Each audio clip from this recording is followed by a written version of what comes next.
আজকে আসলে আমরা সমগ্র বাংলাদেশ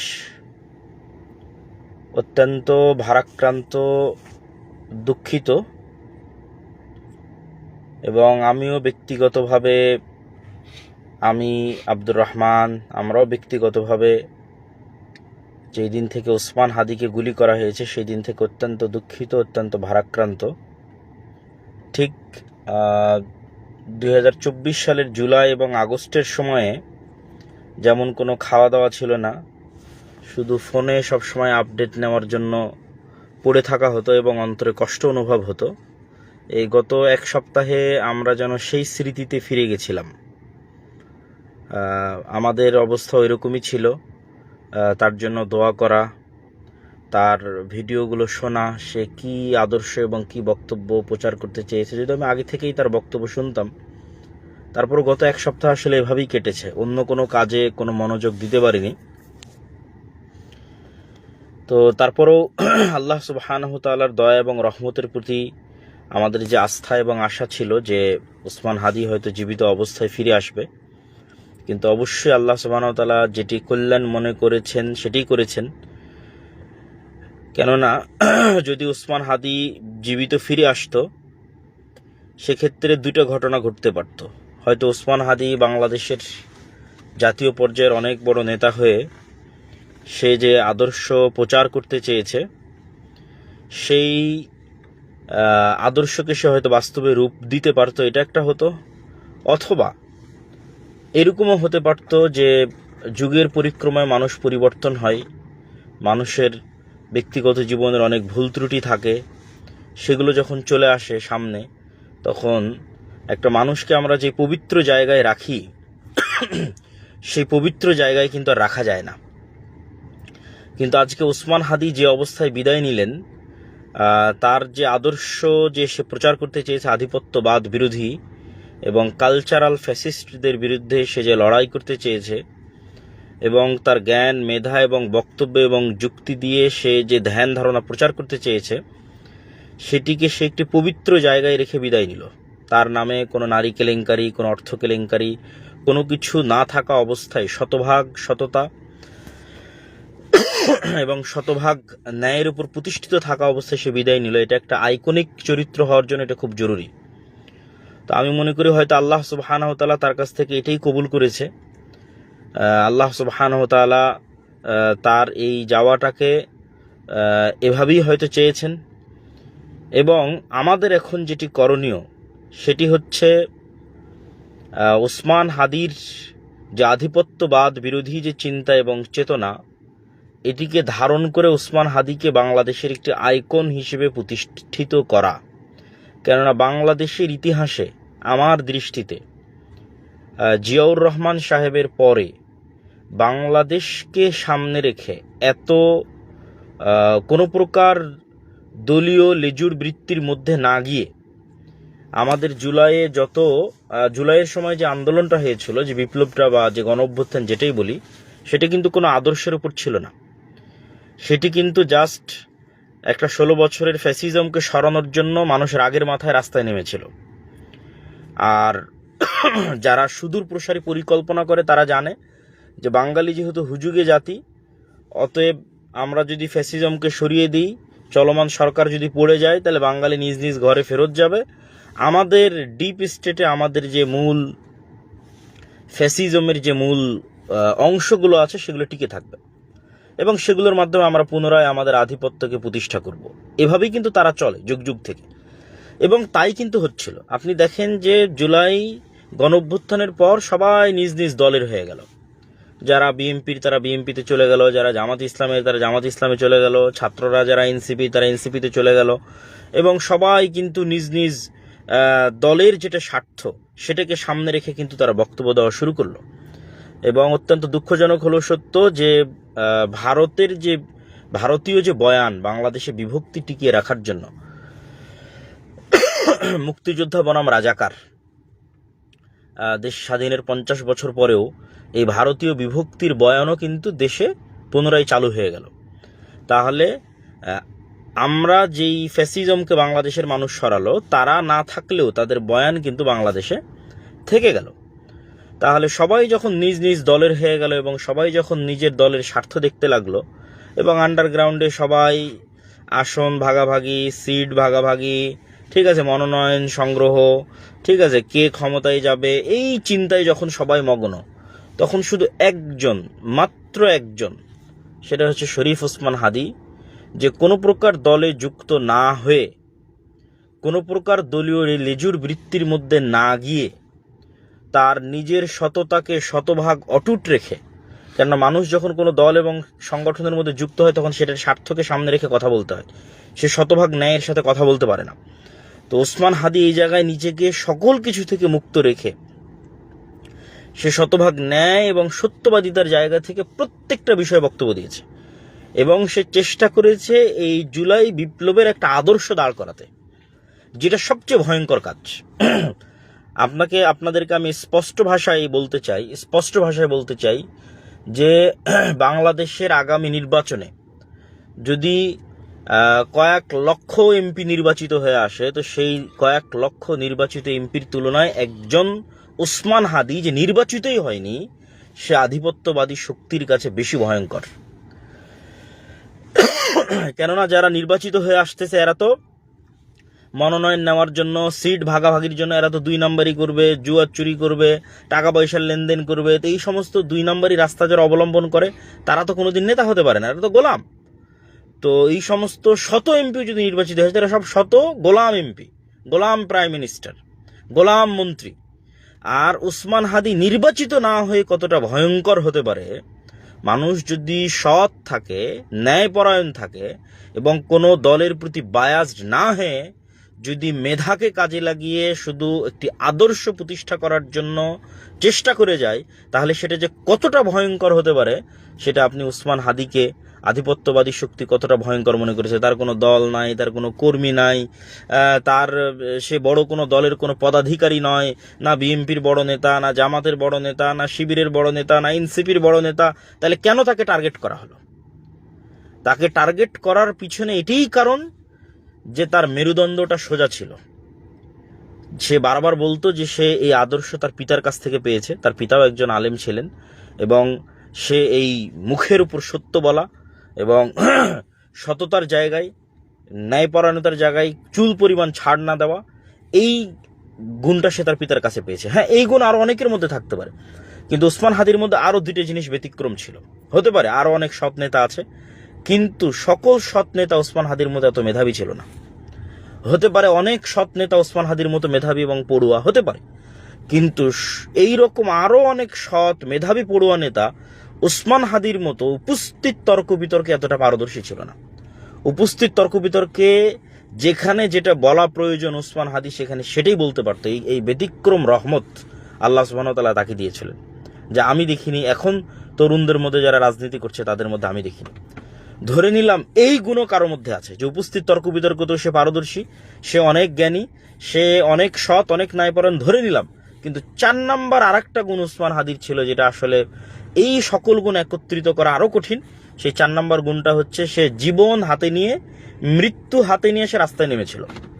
এবং তার প্রত্যেক ভিডিও ওপেন করলে আপনি দেখবেন সে বারবার বলেছে যে মৃত্যুর জন্য প্রস্তুত, আমি শাহাদতের জন্য প্রস্তুত, আমি 50 বছর বাঁচতে চাই না, আমি 5 বছর বেঁচে বাংলাদেশে আমাকে এমপিও হতে হবে না, আমি বাংলাদেশে একটা ন্যারেটিভ তৈরি করতে চাই যে বাংলাদেশে যত বড় রাজনৈতিক দলই আসুক না কেন আমার ওই ন্যারেটিভের মধ্যে থেকে তাকে রাজনীতি করতে হবে। এইরকম বৃহৎ এবং মহৎ স্বপ্ন নিয়ে সে দিন পার করত। তাহলে এতগুলো গুণ একত্রিত হওয়া একজনের মধ্যে, যে সে কোনো দলের লেজুরবৃত্তি না করে সৎ থাকবে, ন্যায়পরায়ণ থাকবে, চরম পর্যায়ের মেধাবী হবে, উপস্থিত বক্তৃতায় পারদর্শী হবে, আবার তার মধ্যে শাহাদতের তামান্না থাকবে, মৃত্যুকে সে হাতে করে নিয়ে আসবে, এইরকম একটা যুবক আধিপত্যবাদী শক্তির জন্য কি পরিমাণ ভয়ঙ্কর হতে পারে আমি এটা বুঝাতে ব্যর্থ। যে আগামী সংসদে যে 300 এমপি নির্বাচিত হয়ে আসবে তাদের চেয়েও পাওয়ারফুল ওসমান হাদী, আগামী যে প্রধানমন্ত্রী হবে তার চেয়ে তো পাওয়ারফুল ওসমান হাদী। তাহলে আমাদের এইরকম ওসমান হাদী তৈরি করতে হবে। আপনারা যারা আমার দীর্ঘদিনের বক্তব্য শুনেছেন, যে আমি গত 1-2 বছরে বারবার বলতে থেকেছি যে আমাদের সত্যবাদী, ন্যায়পরায়ণ একটি প্রজন্ম তৈরি করা দরকার। তা আমি আসলে কোনো উদাহরণ দিতে পারতাম না যে আমি কি বুঝাতে চাই, কিন্তু এখন আমার এই বক্তব্যের একটা উদাহরণ সেট হয়ে গেল, যে আমি যে থিওরির কথা বলতাম এই থিওরির একটা উদাহরণ সেট হয়ে গেল ওসমান হাদি। আমরা যদি ভবিষ্যৎ বাংলাদেশে বিপ্লব নিয়ে আসতে চাই, তাহলে এই রকম গুণাবলী সম্পন্ন আমাদের 500টা ওসমান হাদি লাগবে। এই রকম গুণাবলী সম্পন্ন আমাদের কয়েক হাজার ওসমান হাদি লাগবে। তাহলে শুধু বাংলাদেশ না, সারা পৃথিবী বিজয় করা যাবে। সারা পৃথিবী মুসলমানেরা বিজয় করতে পারবে। ওই আপনার লক্ষ লক্ষ মানুষ ভোট দিয়ে যে কাজ করতে পারবে, 500টা ওসমান হাদি তৈরি করেন, তার চেয়ে বেশি কাজ হবে। তো আমি আমার ইদানিং কালের বহু বক্তব্য আপনারা শুনে দেখবেন, আমি বলেছি ইমান বিল গায়েব লাগবে। গায়েবী মদদ ছাড়া ইসলামের বিজয় হয় না। সেই গায়েবী মদদ কিভাবে পৃথিবীতে আসবে সেই সূত্রটা আমাদের জানা থাকতে হবে। সত্যবাদী ন্যায়পরায়ণ কম তৈরি করতে হবে, কেননা মিথ্যুক দুর্নীতিবাজ গোলাম হয়। গোলাম সে যত বড় এমপি হোক, যত বড় প্রাইম মিনিস্টার হোক, সে গোলাম। অতএব সত্যবাদী ন্যায়পরায়ণ হতে হবে, নাহলে নেতা হতে পারবেন না। সৎ আমল থাকতে হবে। সৎ আমল, আল রাসূল সাল্লাল্লাহু আলাইহি ওয়াসাল্লাম বদরের যুদ্ধে রাতের সালাত আদায় করে তিনি আসমানি মদদ আল্লাহর কাছে চেয়েছেন, আর আমরা 5 ওয়াক্ত সালাত আদায় না করেই বিজয় চাচ্ছি। তাহলে লক্ষ লক্ষ বেনামাজির ভোট দিয়ে কোনো কাজ নাই। লক্ষ লক্ষ বেনামাজির ভোট দিয়ে কোনো কাজ নাই। যে 5 ওয়াক্ত সালাত আদায় করতে পারবে, সত্যবাদী আমানতদার হবে, ইমান বিল গায়েবে ইয়াকিন থাকবে, ঠিক আছে, এবং সৎ আমলের মাধ্যমে আসমান থেকে আল্লাহর মদদ নিয়ে আসতে পারবে, এবং সর্বশেষ চরম পর্যায়ের শিক্ষিত এবং জ্ঞানী হবে। এই রকম যদি 500টা ওসমান হাদি তৈরি হয়, 1000 ওসমান হাদি তৈরি হয়, তাহলে এরা বাংলাদেশের সকল রাজনৈতিক দলের চেয়ে পাওয়ারফুল। এরা শুধু বাংলাদেশ বিজয় করবে না, সারা পৃথিবী বিজয় করবে। তো আমাদের আসলে শিক্ষার যেটা জায়গা, সেটা এটাই শিক্ষার জায়গা। আর আমি আজকের এখান থেকে যেটা মেসেজ দেওয়ার কথা, সেটা শিক্ষা নিয়ে কাজ করাটাই মেসেজ। আপনি ইনস্ট্যান্ট কোনো কিছু করে কোনো ফল নাই। ইনস্ট্যান্ট তো আপনারা 5 আগস্টও করেছেন, ইনস্ট্যান্ট তো 36শে জুলাইও করেছেন, ঠিক আছে, ইনস্ট্যান্ট আজকেও অনেক কিছু অনেকেই করতেছেন, তারপরে সবাই ঘরে ফিরে যাবেন। ওসমান হাদি কিন্তু এই কাজ করেনি। আপনাকে দীর্ঘমেয়াদী প্ল্যান করে, দীর্ঘমেয়াদী পরিশ্রম মাথায় নিয়ে আপনাকে সামনে আগাতে হবে। সর্বোপরি ওসমান হাদির বিদায়ে আমি মনে করি বাংলাদেশের অপূরণীয় ক্ষতি হয়েছে। আমার ব্যক্তিগত অনুভূতি হচ্ছে, আমি যা বলতে চাইতাম, আমি ব্যক্তিগতভাবে যা বলতে চাইতাম, আমি দেখতাম সেই সেম কথাটাই ওসমান হাদি বলতেছে। আমি যা চিন্তা করতাম বাংলাদেশের রাজনৈতিক পরিস্থিতিতে, আমি দেখতাম সেই সেম কথাটাই ওসমান হাদি বলতেছে। আমি বাংলাদেশে আর দ্বিতীয় কাউকে পাইনি গত 15 বছর, গত 30 বছর, গত 20 বছর, যে আমি যেটা চিন্তা করি সেটা বাংলাদেশে কেউ বলতেছে। ফলত ওসমান হাদির মৃত্যুতে আমার যেটা সবচেয়ে কষ্ট লাগতেছে, যে আমি মনে করতেছি আমার ভয়েসটা আজকে হারিয়ে গেল। এবং আমার ধারণা বাংলাদেশের 16 কোটি মানুষের বেশিরভাগ সাধারণ জনগণের অনুভূতি এরকম হবে, যে সে যেটা বলতে চায় সেটা বিএনপি বলতে পারতেছে না, সে যেটা বলতে চায় সেটা বাংলাদেশের অন্য কোনো ইসলামী অনইসলামী রাজনৈতিক দলও বলতে পারতেছে না। তার মুখের কথাটা, মানুষের মনের কথাটা স্ট্রেট ফরওয়ার্ড ওসমান হাদি বলতে পারতো। অন্তত আমার অনুভূতি এটাই, যে আমি যেটা বলতে চাইতাম আমার এই দায়িত্বটা ওসমান হাদি পালন করতো।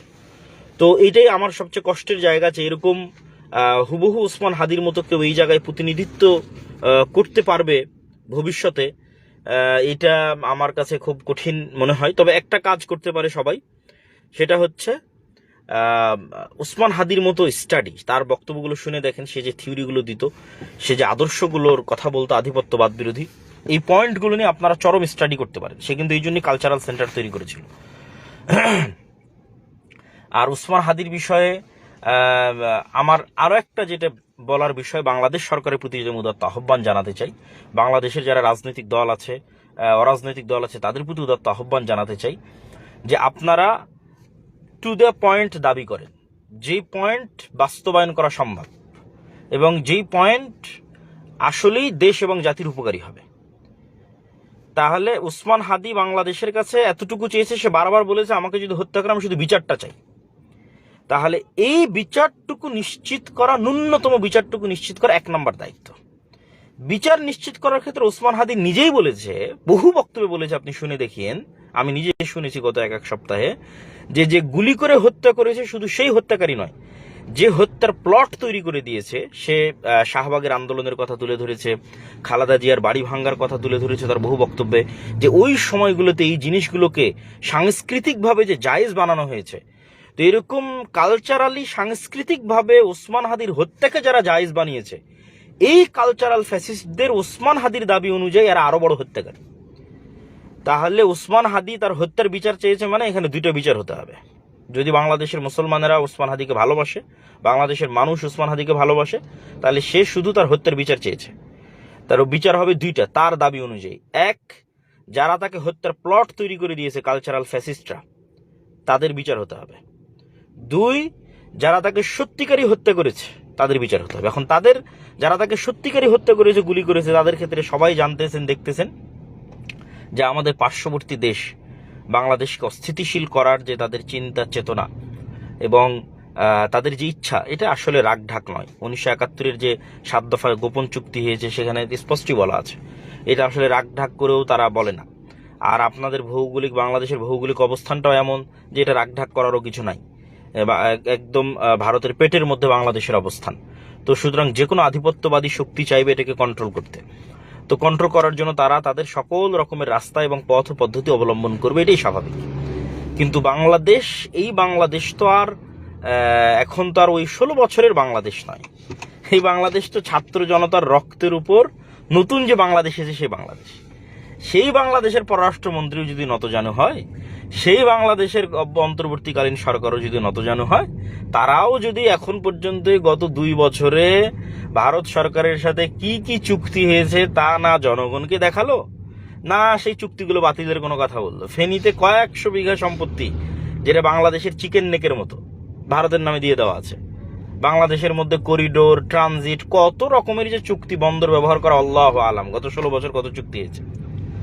তো আমাদের ছাত্র নেতারা বিভিন্ন রকমের দাবি করতেছে, যেগুলো এক প্রকার কূটনৈতিক শিষ্টাচারও লঙ্ঘন হয় আন্তর্জাতিক আইনে। তো আমরা ওই ধরনের দাবি না করে যেটা অন্তত আমরা করতে পারবো, এই সরকার করতে পারবে, সেই দাবিটা অন্তত করা উচিত। সেটা কি? সেটা হচ্ছে খুনিকে ফেরত দিতে হবে। খুনিকে যদি ফেরত না দেওয়া হয়, তাহলে বাংলাদেশ সরকারকে বাধ্য করতে হবে যে ভারত সরকারের সাথে যত ধরনের চুক্তি আছে সকল চুক্তি প্রকাশ করা হোক এবং সকল অন্যায্য চুক্তি বাতিল করা হোক। গত 2 বছরে একটা ছোট্ট কাজ এই সরকার করতে পারেনি, আর এইটা সরকারের পক্ষে করা সম্ভব। তাহলে যে সমস্ত কাজ এবং দাবিতে কূটনৈতিক শিষ্টাচার লঙ্ঘন হয়, সেই সমস্ত কাজ এবং দাবি করে শুধু পরিবেশই নষ্ট করা হবে। আর যেটা সরকার করতে পারবে, আমাদের সরকার করতে পারবে, সেটার দাবিতে আমাদের অটল থাকতে হবে। এবং এই দাবিটাই আসা উচিত। যারা ইনকিলাব মঞ্চের পক্ষ থেকে দাবি তুলবেন, যারা হয়তো এনসিপির পক্ষ থেকে দাবি তুলবেন, আরও অনেক যে রাজনৈতিক অরাজনৈতিক দল আছে তাদের পক্ষ থেকে দাবি তুলবেন, সবার প্রতি আমার একটাই পরামর্শ যে আপনারা এই দাবিটার উপর ফোকাস দেন। এবং এইটাতেই কিন্তু আমরা আধিপত্যবাদ শক্তিকে যদি তাদের যদি ক্ষতি করতে চাই, যে মনে করলাম যে না আধিপত্যবাদকে আমরা দুর্বল করব, তাহলে বাংলাদেশের সাথে যে অন্যায্য চুক্তিগুলো হয়েছে এই চুক্তিগুলো বাতিল করাটাই সবচেয়ে বড় ক্ষতি। আর 2 নম্বর কি কাজ করতে পারেন? বাংলাদেশের স্বাধীনতা এবং সার্বভৌমত্বকে স্থায়ী করার জন্য, যেহেতু ভৌগোলিকভাবে বাংলাদেশ স্থায়ীভাবে হুমকির মুখে, সেহেতু আপনাদেরকে আন্তর্জাতিক বলয়ে, বিশেষ করে মুসলিম বিশ্বের বলয়ের সাথে সম্পর্ক মজবুত করতে হবে। এবং সেক্ষেত্রে 50-60 বছর আগে কি হয়েছে, 70 বছর আগে কি হয়েছে, এই আলোচনা যেমন আমেরিকা এবং জাপানের মধ্যে হয় না, এই রকমের অবিবেচকের আবেগী আলোচনা দিয়ে বাংলাদেশের স্বাধীনতা এবং সার্বভৌমত্ব রক্ষা হবে না। ফলত বাংলাদেশকে স্থায়ী সামরিক চুক্তির দিকে এগিয়ে যেতে হবে। চায়না, তুরস্ক, পাকিস্তান ইত্যাদি যে শক্তিশালী সামরিক রাষ্ট্রগুলো আছে তাদের সাথে সামরিক চুক্তির দিকে এগিয়ে যেতে হবে, যেন বাংলাদেশের রাষ্ট্রীয় স্বাধীনতা এবং সার্বভৌমত্ব স্থায়ী রূপ লাভ করে।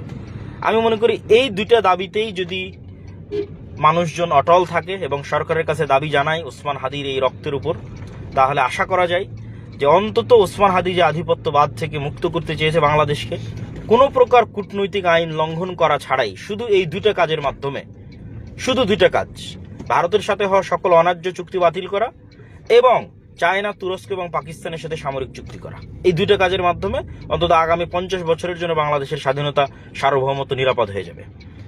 এই আমার পরামর্শ থাকলো। আর আপনারা যারা সাধারণ জনগণ শুনছেন এবং সাধারণ জনগণ আমার আলোচনা বক্তব্য শুনছেন, তাদের কাজ আমি একটাই দিলাম যে দীর্ঘমেয়াদী পরিকল্পনা করেন, ওসমান হাদির মতো 500টা ওসমান হাদি তৈরি করেন। পৃথিবীর যেখানেই যান না কেন সত্য এবং ন্যায় ছাড় দিবেন না। টাকার কাছে নিজের মেধা এবং নিজের মেরুদণ্ড বিক্রি করবেন না। যত রাজনৈতিক দল আছে সকল রাজনৈতিক দলেরই এটা করা উচিত। সে জামাত ইসলাম হোক, এনসিপি হোক, বিএনপি হোক, সবাই যদি নিজ নিজ জায়গা থেকে আজকে মনে করে যে না সে শরীফ ওসমান হাদির মতো সত্যবাদী ন্যায়পরায়ণ হবে, তাহলেই তো দেশটা চেঞ্জ হয়ে যায়, তাহলে তো আর কেউ কারো দালাল থাকে না। এই একটা গুণই আমাদের রাষ্ট্রকে পরিবর্তন করে দিতে পারে। ইমান বিল গায়েবে অটল বিশ্বাস, সত্যবাদিতা, ন্যায় পরায়ণতায় অটল থাকা, সৎ আমলের মাধ্যমে আল্লাহর গায়েবী মদদকে পৃথিবীতে টেনে নিয়ে আসা, বিশেষ করে 5 ওয়াক্ত সালাত, রাতের সালাত, সকাল সন্ধ্যের জিকির, জ্ঞান এবং শিক্ষায় সামনের দিকে এগিয়ে যাওয়া, এবং কালচারাল ফ্যাসিজমকে জ্ঞান, বুদ্ধি, মেধার মাধ্যমে যেভাবে শরীফ ওসমান হাদি ফাইট করতে চেয়েছে, সেই ফাইটকে সামনের দিকে এগিয়ে নিয়ে যাওয়া। আল্লাহ সুবহানাহু ওয়া তাআলা ওসমান হাদির রুহের মাগফিরাত কামনা করে আল্লাহ সুবহানাহু ওয়া তাআলার নিকট আল্লাহ তার এই মৃত্যুকে কবুল করুক, তাকে শাহাদতের মৃত্যু দান করুক। সে জুমার দিন গুলিবিদ্ধ হয়েছে এবং জুমার দিনই সে মারা গেল। আল্লাহ সুবহানাহু ওয়া তাআলা তাকে শহীদ হিসেবে কবুল করুক, জান্নাতে উঁচু আসন দান করুক, আল্লাহুম্মা আমিন। এবং আমাদের বাংলাদেশে এরকম হাজারো শত শত ওসমান হাদিকে আসলেই তার মতো এরকম জ্ঞানে, আদর্শে, সততায় আমাদের বাংলাদেশের ভবিষ্যৎ প্রজন্মকে এবং স্বাধীনতা সার্বভৌমত্বকে অটল রাখার জন্য এরকম একটা প্রজন্ম আল্লাহ সুবহানাহু ওয়া তাআলা তৈরি করে দিক। এইটা আমাদের দোয়া আল্লাহ সুবহানাহু ওয়া তাআলার নিকটে। আর ন্যূনতম সেফটির জন্য সকাল সন্ধ্যার জিকির, বাড়ি থেকে বের হওয়ার দোয়া, এগুলো সকলের অবলম্বন করা উচিত। বিশেষ করে হাসনাত আবদুল্লাহ বা আর যারা হিট লিস্টে বা হুমকির মুখোমুখি আছে তাদেরকে আমি উদাত্ত আহ্বান জানাবো যে তারা যেন 5 ওয়াক্ত সালাত মিস না দেয়, সকাল সন্ধ্যার জিকির মিস না দেয়, এবং যখন যেখানে বের হবে তখন যেন সেখানকার দোয়া পড়ে বের হয়। তাহলে আল্লাহ সুবহানাহু ওয়া তাআলার পক্ষ থেকে তাদের যে সেফটি, আল্লাহর সেফটি সবার আগে, সেটি আশা করি ইনশাআল্লাহ আল্লাহর পক্ষ থেকে থাকবে। বাকি দুনিয়াবি সেফটি তো মানুষ নিচ্ছেই। তো এই আমাদের দোয়া এবং জিকিরকে কোনো সময় ভোলা যাবে না আল্লাহ সুবহানাহু ওয়া তাআলার সেফটি নেওয়ার জন্য।